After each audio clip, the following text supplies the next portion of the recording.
Good morning, everybody. Aaron here. I'm going to talk a little bit today about how I drill the holes in Banjo rims for the hardware and for the dowel stick and bolt. I think I got this trick from Brooks Maston, but I'm not totally sure. But it works really well, and it's kind of adjustable if things go a little weird, which is good.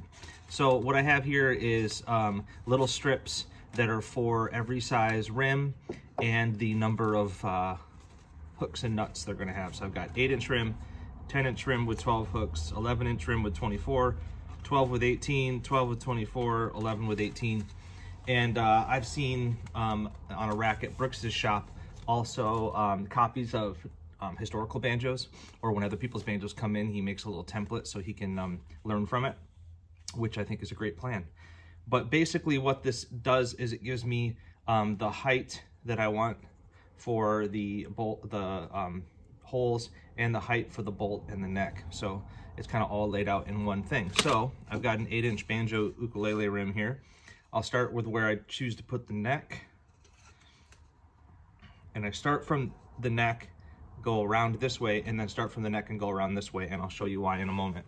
So first I'll mark with my awl where the neck is gonna go, and I label it with an N so I don't mess it up. And then I've got holes punched through these. These are plastic pieces, flexible plastic.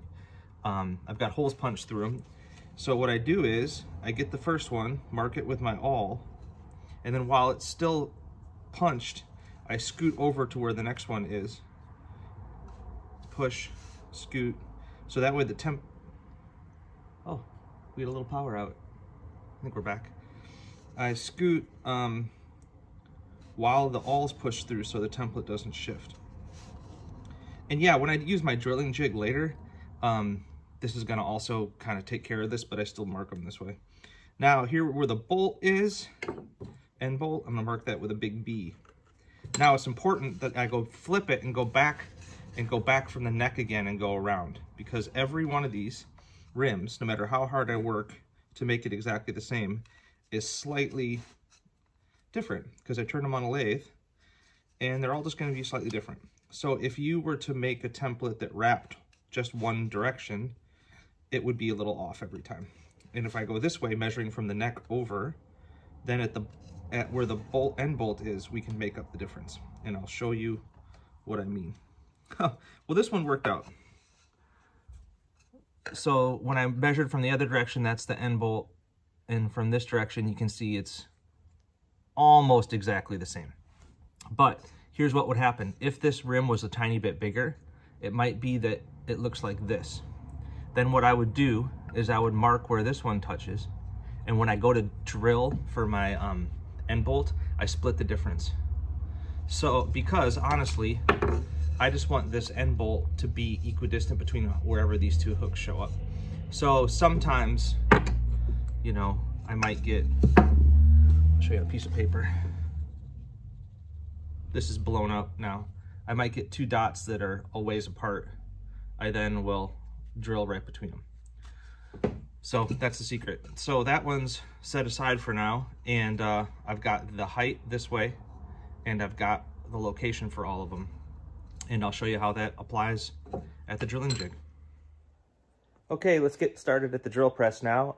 I tend to drill rims 2 or 3 months at a time because I don't like setting up my drill press off my normal drilling jig back and forth too much. I just kind of like to set it. So I have a big pile of rims to drill.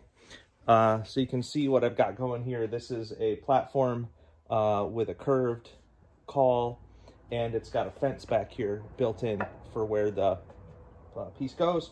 And then down here it's bolted, or sorry, clamped to the table, so it's pretty flat. So right now I'm set up just to drill the 3/4 inch neck hole. I'll go ahead and do that for every banjo.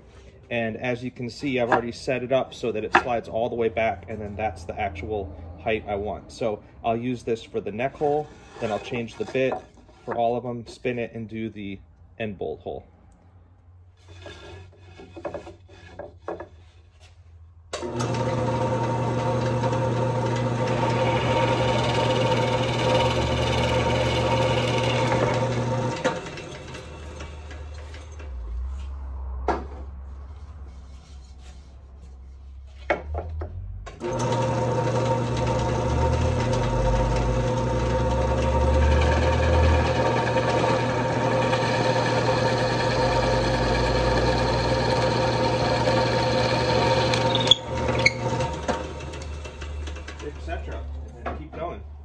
remember, the whole point of some of these operations is to change settings as little as possible.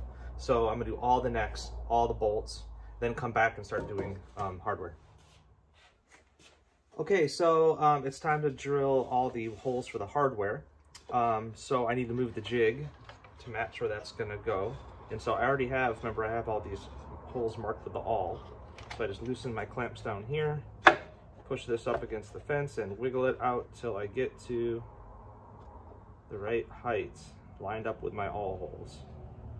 And then what I do is, not quite,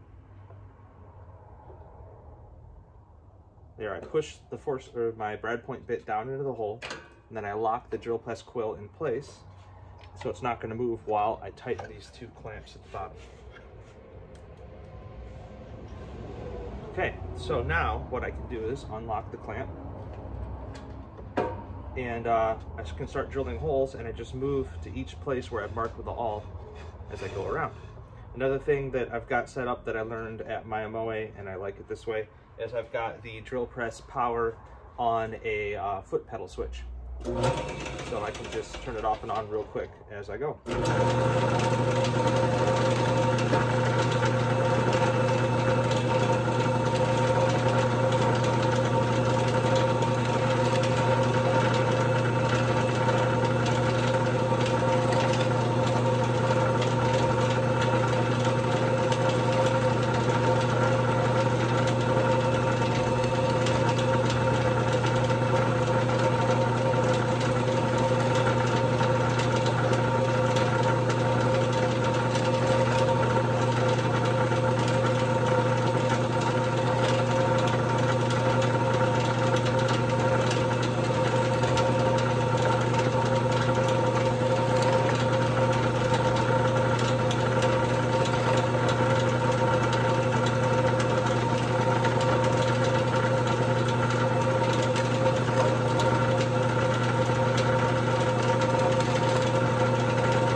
And so I found this works pretty good. The brad point drill bit follows my awl hole pretty well, but you do have to be careful that sometimes if you're not careful, it can follow a grain line, so you have to kind of hold this in place. And using this little piece of wood behind it reduces the amount of tear out. I don't tend to get enough tear out to be a problem. So that's how I do it. Yeah, and now I'll just grab another rim and keep going. Cheers.